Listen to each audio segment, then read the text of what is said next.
Hello and welcome to Talkback Thursday, presented by the Gouge Performing Arts Center at Auburn University. I'm Amy Miller, Director of Programming and Education here at the Gouge Center, and I'm joined today by our very special guest here from Auburn's campus, Dr. Rick Good, Chair of the Department of Music and Director of Bands. Good to see you, Amy. Hey, thanks for being here, Rick. Glad to be here. Awesome. So nice to have been, we've been chatting leading up to this. We've been connecting cross-departmentally. We'll be talking with our audience today about that. And it's just wonderful to have you on this platform to give some updates on how you all are doing. So how are you doing? How are you doing as the chair of a music department during these times?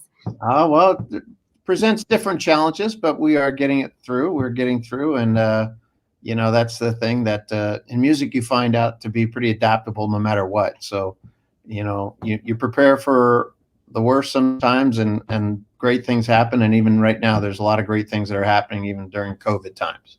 It's wonderful. I know musicians are artists to the core, right? So artists are having to always adapt no matter what given times we're in. And then here comes a pandemic and we're pivoting in many different ways, right? So one of the ways that we want to talk about us pivoting, our favorite word during this time, right, is our new partnership. We've been working with your department over the last year during our inaugural season via master classes and different workshops and such with visiting artists. But we're really trying to expand that on kind of a local framework.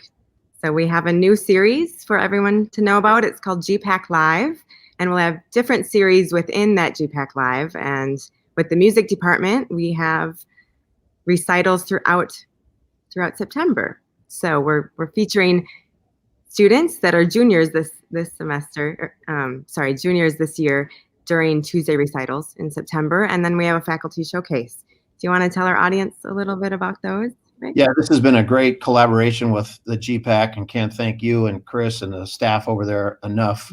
Most of these times these are seniors, but they're still have to complete their junior recital.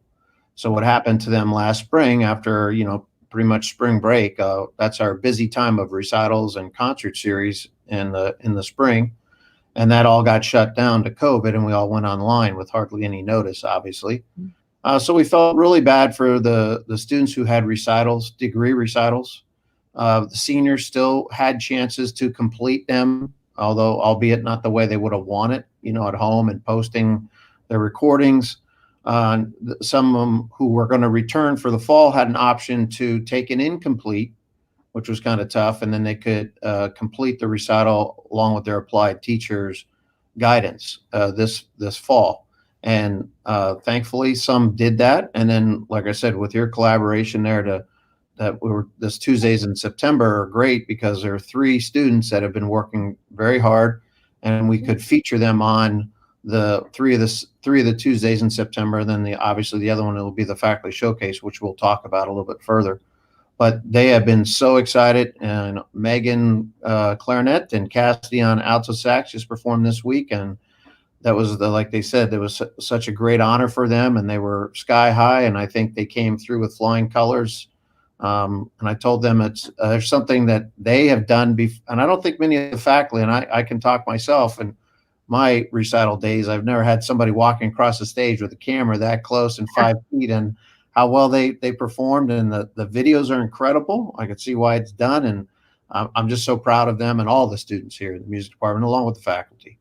Wonderful. Yeah, we were so proud of those moments. So for all of you who are joining us, if you don't know exactly what we're talking about, so it's the student recitals that we just had this last couple of weeks featuring Auburn's talent. And wow, it's so impressive. We were watching just amazed at how brilliant these two, Megan Castaneda and then Cassidy Powell, were on clarinet and saxophone. It was just a really absolute joy to be able to share that space with them and that opportunity, and then also for us to reap the beautiful, joyful benefits of a somewhat live and somewhat virtual performance at the same time.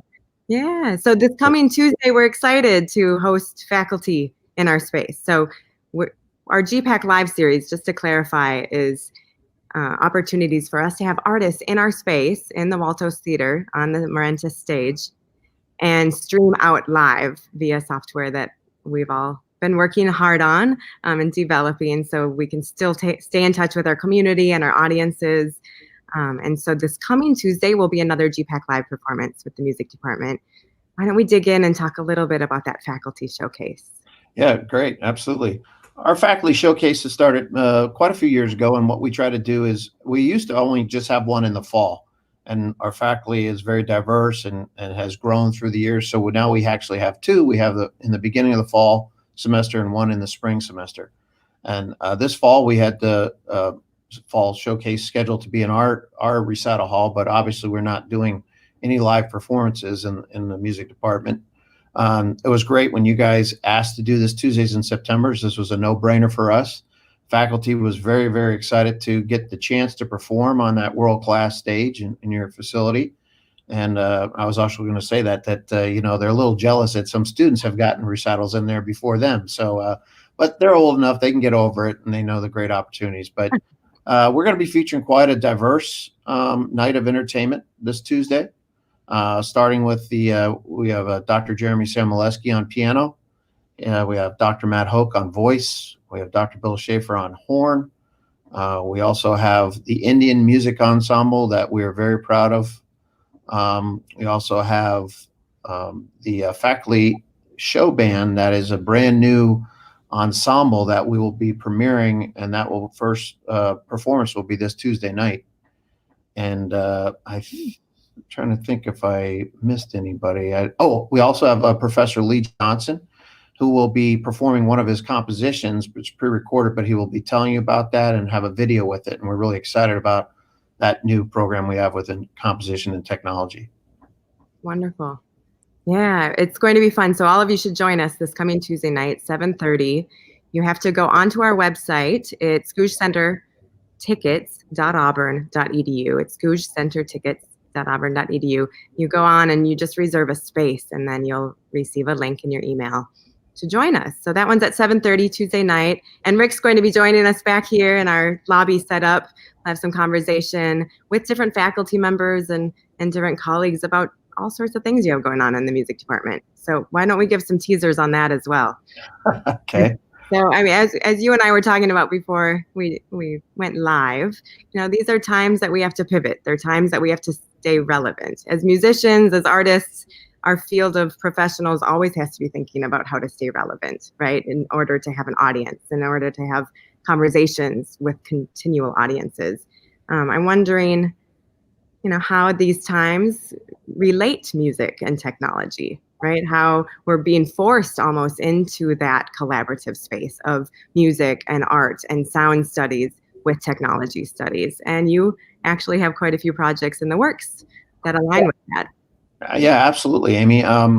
This Tuesday night on the faculty showcase, two brand new faculty to the department are going to be featured, and I could talk to you about their different initiatives. And thankfully, from, you know, we're housed in the College of Liberal Arts, and our dean Joe Astrup has been very supportive. And one of the missions it was when I took over for chair, and my other job as director of bands, but as chair was to try to create an influence of more Bachelor of Music majors, get some more kind of PR for the music department. What can we be doing differently? And looking at, you know, especially for recruiting, because, you know, times change, and what do those potential recruits in junior high and high school coming up, what is really one of their top things that they would like to get into?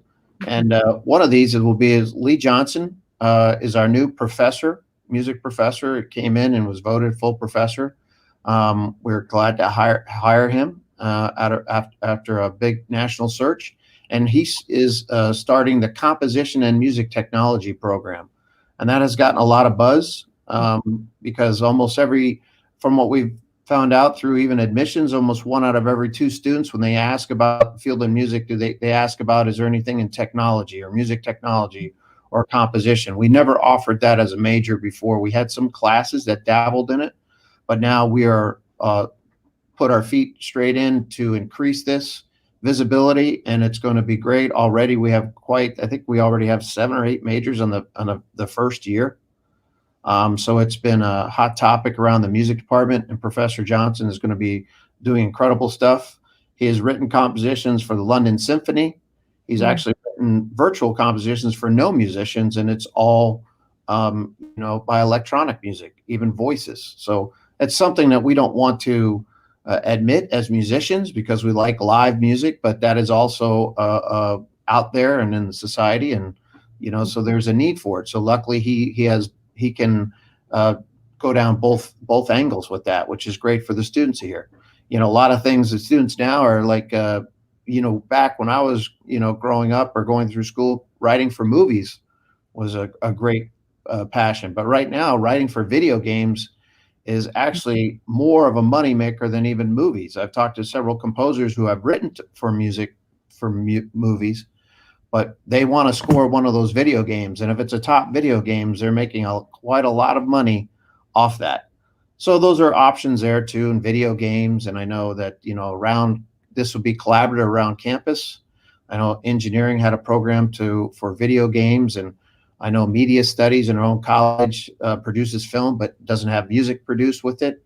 This is going to be areas where the music can collaborate with engineering and collaborate with media studies and combine and broaden our horizons here in the music department. That's wonderful. So oftentimes people think that the arts or music is siloed within itself, right? And what can you do with a music degree? What can you do with studies in an instrument? Whereas we like to counter that with the world is your oyster. There are so many different collaborative options. It's really the notion of creative thinking and creative process. Absolutely. And so I want to touch base here. We have a couple comments that have come in from Karen Cochran. She's asking any performances from the AU Steel Band in the future. Yeah, hopefully we've had a second hire in our percussion studio because our percussion studio got so big under Dr. Rosner. The dean has actually even put in some money for us. We have a brand new, I think that was been on Facebook. We have the percussion studio here has a brand new digs, as we call it. Everything got remodeled. We are looking for steel to come back. They did make an appearance. We had a person last year that started the steel drum band, but the person got a full-time job over in Montgomery. But we have somebody else that we hired, and the steels are back there and they're waiting to be used. Right now, there's no ensemble happening though, unfortunately right now, but the steel drums will make an appearance, I promise. Wonderful. We'll stay tuned. Thanks, Karen, for your question. And Brenda Carr says, you were her daughter's band director when she marched in the Macy's Parade back in 2014. She played the clarinet. Best wishes. So. Yes, that's another side job I have, leading high school students from all across America at Macy's Parade, and with my cohort here, Dr. Rosner in percussion. And we've done that since its inception. I think this would have been our 13th year. So we're a little sad that we're not doing it this year, but I get to eat more turkey and fatten up a little bit this year. But I know the Macy's Parade has gone virtual this year, but thank you for letting your daughter be part of that. And that's also anybody out there, that's an opportunity that will be up and available next year. Wonderful. So that's a perfect example, right? That a parade as big as the Macy's Day Parade is artistically driven, but there are a lot of different pieces that go into it, a lot of different professions. Rick, Absolutely. we were looking at a flyer. It was a recruiting flyer, right, that you all used within this last year? Yeah, a couple of our talented faculty members put this together because we get this question quite a lot, and especially from parents, because the number one concern is that we all want to go to, we're fortunate to go to college and study and broaden our horizons, but what do we do with a music degree? And parents want their son and daughter to get a job, and we do too. And but I don't think a lot of people realize all the different avenues there are with a music degree. Absolutely. It's not just being a high school band director or choir director. There's many avenues they can go down.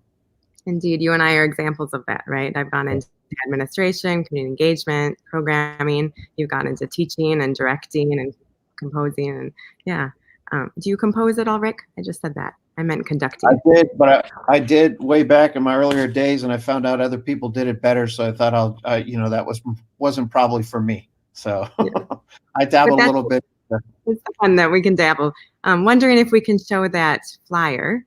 We'll look at an image of that so that our audience can see exactly how we can pivot, how we can use music and arts for a lot of different arenas. So some things on that flyer were arts administration, different types of recording and administrative, touring. I'm trying to remember all. I have Yeah, I think that, and the thing, the middle part, this transferable skills from music study were confidence, professionalism, presentation skills, creative thinking, collaborative experience, attention to detail, and a ability to work to a deadline. We tell, our marching band #1 major is engineering, and a lot of people don't realize that. Usually we have been up as high as 39%, as low as 32% over the years. So that's quite a big percentage, and that's one of the tougher majors on campus. But they are donating their time, they're giving of their time, they're in a marching band, and I tell them it will pay off when they go for a job. And it's so great when alumni come back to me and said, I remember you saying that, but I didn't believe you. But they might say that, I had a 3.2 and I got the job because I was in the symphonic band. I was also in the marching band. And then my employers know that I was doing some constructive things with my time.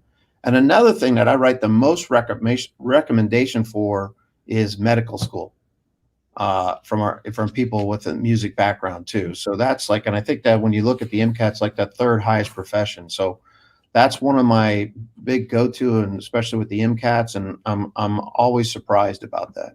Mm-hmm. Absolutely. Music therapy, but also just being able to think creatively. And a lot of us as musicians, we know that it's a space for clearing the mind as well as challenging yourself at the same time. Yeah, that left brain, right brain activity is so apparent in what we do. Indeed. So we're trying to dig in this fall a little bit with cross-sector type work, in addition to the recording studio, the commercial program, all of these different initiatives, the composition and tech that you all are working on. Hopefully we'll be continuing to grow our masterclass opportunities with you all. We have the Chamber Music Society of Lincoln Center. We have partnerships. This next week on Wednesday, we have a virtual masterclass happening with David Schifrin, who was the guest artist of our first show via the CMS Lincoln Center program earlier in the month. So David Schifrin will be working with with Megan and then is it Justin, another clarinet student, next Wednesday. And then we have others to come. I know that we'll be working with Kristen Lee, who is a violinist with the Chamber Music Society Lincoln Center. She actually has roots here in Auburn. So since they're not able to come this fall and perform, we're doing some engagement with her. She'll be teaching a masterclass with your students. And then we have other artists, Alabama-based artists, regional artists that will be tuning in this fall with your students, especially to talk about professional development opportunities and commercial, what it means to tour, what it means to record and to write songs and then produce albums, as well as who else, cross-sector, different industries, professionals that they've worked with. So excited for that.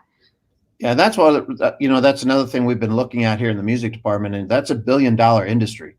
And in the 20, 30 years ago, the music department hasn't really been setting up students for success in that field. And that's another thing we looked at. And our second hire we made this past summer was Jilla Roberts. Her stage name is Jilla Webb. She's the first professor of practice for the College of Liberal Arts and first one in the music department. She spent many years traveling and touring, most recently in Las Vegas, where one of those legend shows where she performed Stevie Nicks. She performs Gwen Stefani. She does an incredible Patsy Cline show. And we were very fortunate to find her. And she's leading that the commercial music area. But we started a faculty band on the commercial side. So they've been practicing all during the summer, social distancing in their large room. And they will be premiering at the end of Tuesday night. We're super excited. And the mission is we've started an undergraduate band called Sonic Nation.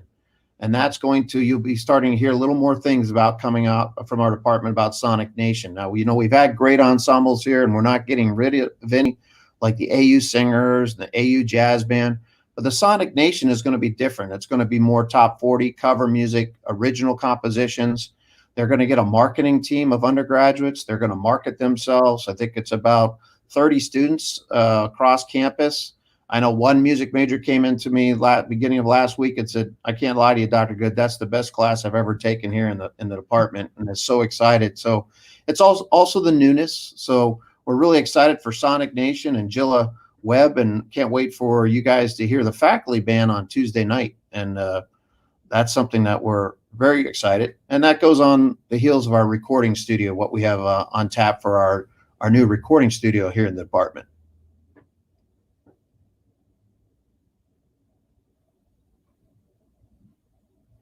So I will keep going. I think I'm still live. I think Amy might have had a little technical problem, but what happened about 2 years ago, we invited some acoustaticians from Nashville to come down and look at our music department in hopes that we could maybe somewhere outfit a recording studio. Well, their names are very big. There's Steve Durer and Associates. I know Steve has done Lenny Kravitz's home studio and Garth Brooks' home studio.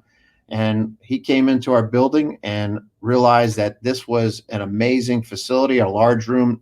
We used to call it the Music Appreciation Room. It also is our Joseph Stevenson Hall.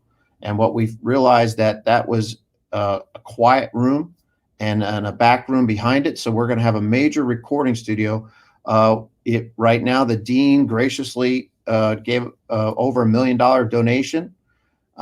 It's going to be very exciting. Went up to the board of trustees in February to get voted on. One or two trustees stopped and said, "Is this actually the best recording studio, professional studio we could have?"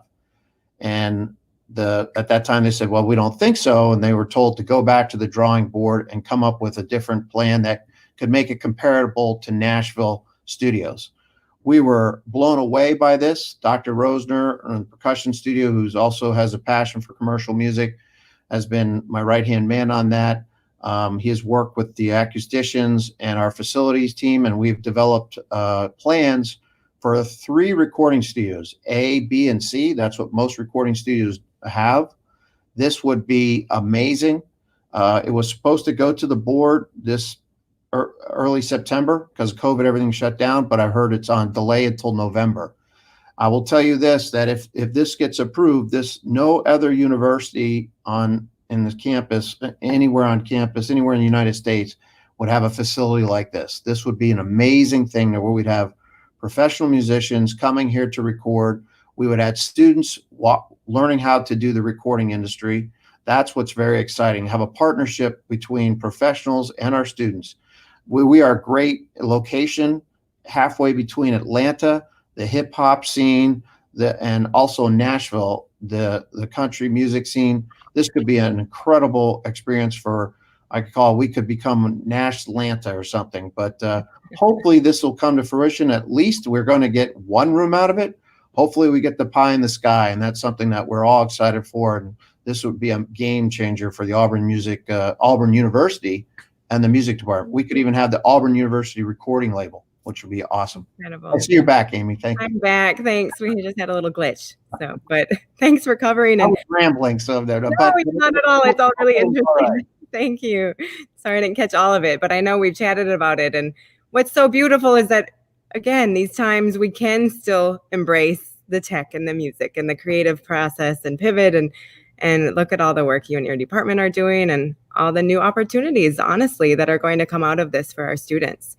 And I got to say, too, you guys taking the lead, I think the live stream might have been maybe a year away or something, but by COVID, and for you guys doing this, and then us being, to be able to be collaborative with you, and then we'll be able to live stream our concerts now. We've increased our cameras in a recital hall, new band hall, and we're looking forward to that. And thank you for taking the lead, because this is great for the arts in Auburn and in East Alabama. Absolutely. Yeah. And then, the globe is our stage at this point. That's one of the things we're learning about live streaming, that the access, the barriers somewhat are not there anymore, right? There's different ways. We don't have to focus so much energy on getting people to a space, which is brilliant. And we miss that. And we miss gathering so deeply, right? But there's also many more opportunities that we have now in connecting and partnering through this technology. So we're really excited about that. Yeah, that's been some things like many grandparents can't travel. And, when we have symphonic concerts, choral concerts, jazz band, the chamber orchestra, and having the live stream. And our colleagues have had that. most of our colleagues, but now to have it on the scale that you've gone and really gotten first class with, and then we get to piggyback on that is just amazing for like I said, for the music department as well. So we can't thank you enough and your team over there. Absolutely. Our production colleagues, marketing colleagues, everyone's been working so hard, and it's been fun. It's something that we're excited about, and that's important as well, that we're lifting each other up through different creative endeavors. Right. Absolutely. Yeah, wonderful. So we could go on and on. I'm so just thankful, we all are, to have this partnership with you all. I want to remind everyone, in case you had just tuned in the last minutes, I'm joined here by Dr. Rick Good, who is our chair of the music department here at Auburn, and he oversees the bands at Auburn as well. And we're talking about a new partnership and our exciting GPAC Live series, which features student recitals and our faculty showcase. So I want to just go through the list, let everyone know how they can tune in these coming weeks. This next Tuesday at 7:30 p.m., we have a GPAC Live show from our stage here at the Gouge Center, streamed out to you all at your homes. Go on to gougecentertickets.auburn.edu. Click on, just like you're buying a ticket, but it'll come up zero because everything is free. We're offering this for free, and you purchase, you reserve your ticket, and then a link will come to you in your email. So that one is 7:30 next Tuesday night, and that one is then followed by a recital with Thomas Vines, a trumpet student here, on the 29th, Tuesday the 29th. And then towards the end of October, we'll have Jeremy Samoleski and some of his piano students joining us, as well as a visit from our new faculty band. Right? We're excited about that. So details and dates on those coming. And then other exciting events and performances this fall as well. So one more reminder, the information is just at the bottom, gougecentertickets.auburn.edu for your reservation. Thank you, Rick. This has been wonderful. We're so grateful for Awesome. this. Thank you. Can't thank you enough, and your staff over there. GPAC rocks. Well, right back at you. Awesome, AU. War Eagle, and we will see you Tuesday night. All right. Bye-bye. Take care. Bye-bye.